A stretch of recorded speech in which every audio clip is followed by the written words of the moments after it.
Dear esteemed lawmakers, I am honored to be sharing my testimony with you today regarding New Hampshire Bill HB 1644, which would ensure a 1,640-foot setback between cell towers and wireless facilities to homes, as well as create a registry for people who have been injured by wireless and electromagnetic radiation in the state.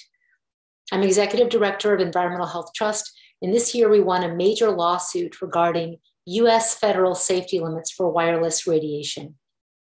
But I'd like to be clear, this case, Environmental Health Trust et al. Versus the FCC, it was not about whether cell tower or cell phone radiation does or does not have harmful effects. It was not about proving or not proving the science. The lawsuit was about due diligence and about following proper procedure. That's why we sued. In 2019, the FCC made a decision that US federal safety limits did not need to be updated. They said it was just fine to keep our 1996 safety limits that are about how much radiation you're allowed to be exposed to from cell towers and cell phones, and the regulations around how to measure this radiation and measure the exposures. The FCC decided to keep these stale, old, outdated, irrelevant, antiquated limits, despite literally thousands of pages of scientific evidence showing harmful effects that were on the official record. We took legal action because it was clear that the FCC had ignored information that was submitted to them, that they had right in front of them. The judges agreed in our case, and they stated in their final ruling, which was this August of 2021, that the FCC did not provide evidence of properly examining the scientific evidence. They didn't properly explain why they completely ignored, for example, the issues of environmental impacts to wildlife, trees, birds, and bees. They didn't address the issue of long-term exposure or the unique vulnerability of children. And they also ignored the testimony of hundreds of people who've been injured by wireless radiation.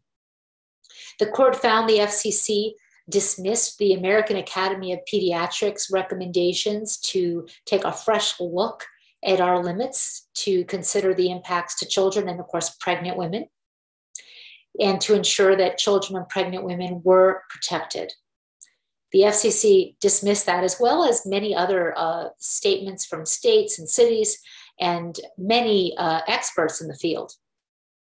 Although we might assume that our health and safety agencies in the United States are protecting us, like the FDA, the EPA, the CDC, the NCI, that they're ensuring our safety, our lawsuit revealed that they 100% are not.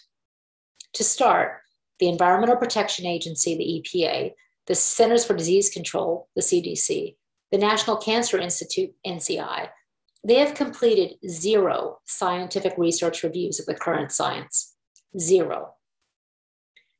Although statements on the FDA's website might make it seem like the agency is ensuring safety, it has in fact not shown any research review of the totality of the science. No evaluation of the science finding memory damage or impacts to fertility. Nothing has been presented, released by these agencies to show that they have reviewed this science, and the FDA absolutely also, despite having a webpage called Cell Phone Safety or Consensus for Cell Phone Safety, they actually have not reviewed the science on impacts to fertility or brain damage. Most importantly, the FDA has no authority when it comes to cell tower radiation. They only deal with cell phones. In fact, our lawsuit revealed that there is no US health and safety agency that is actively monitoring the science on cell tower radiation, nor is any agency that is a health and safety agency ensuring that FCC limits for cell tower radiation are safe for the public. They're not reviewing the science, and they're not evaluating our limits, the standards that we have, to see if they're really appropriate and protective. Here's the story. Last month, a California mother wrote the FCC asking if the cell tower that was built in front of her home was safe for her and her family. After many email exchanges, the FCC lawyer said that as long as FCC limits were met, the radiation was deemed safe by the FDA, not to show adverse health effects in humans.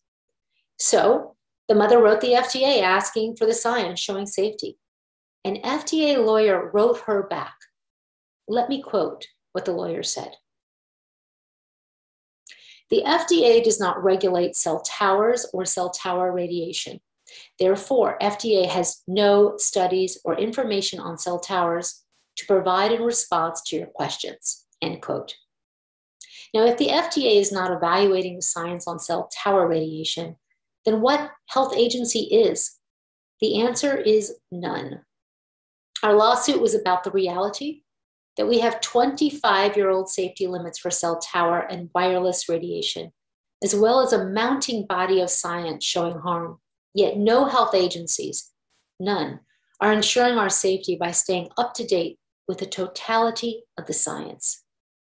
So what's next? Well, the court ordered the FCC to re-examine their record and to provide a reasoned explanation for the health implications of long-term exposure and all the issues they ignored, as well as to explain how their limits from 1996 are applicable in the current state of technology that we have today. Now, the FCC has no date by which it must respond. It did not appeal the decision, but until it responds, and it could be years, I mean, agencies are notorious for that, the 1996 cell tower radiation exposure limits and rules are in place. So what we have now are 1996 rules. We have a federal agency with authority on the issue that cannot show how it's acceptable to keep them. We have antiquated rules for our 21st century technology. That's the current state of affairs. We just submitted, in fact, a new filing to the FCC requesting that they look at the latest science. There's been many studies that have been published just in the last 2 years since we initiated our lawsuit. We may likely need to take further legal action to ensure that they are responded to in a timely fashion. The FCC really needs to respond. We are moving forward new technologies at the speed of light, and yet our limits are from 1996. And by the way, they're based on science from the 80s, the 70s, and small animal studies, a handful of small animal studies. Yes, this case is a procedural one with very important implications. Many people assume that our federal safety limits are based on top US experts, always reviewing the latest science and research to ensure that the people and wildlife are protected. The ruling confirms that this is a false assumption. The FCC's wireless radiation limits cannot be understood as being based on a full review of the totality of the latest science.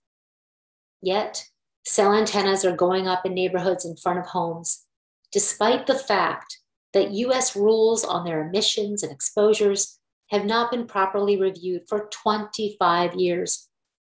Sometimes the scandal in this country is not what is illegal, but what is legal, and what's been legal for decades.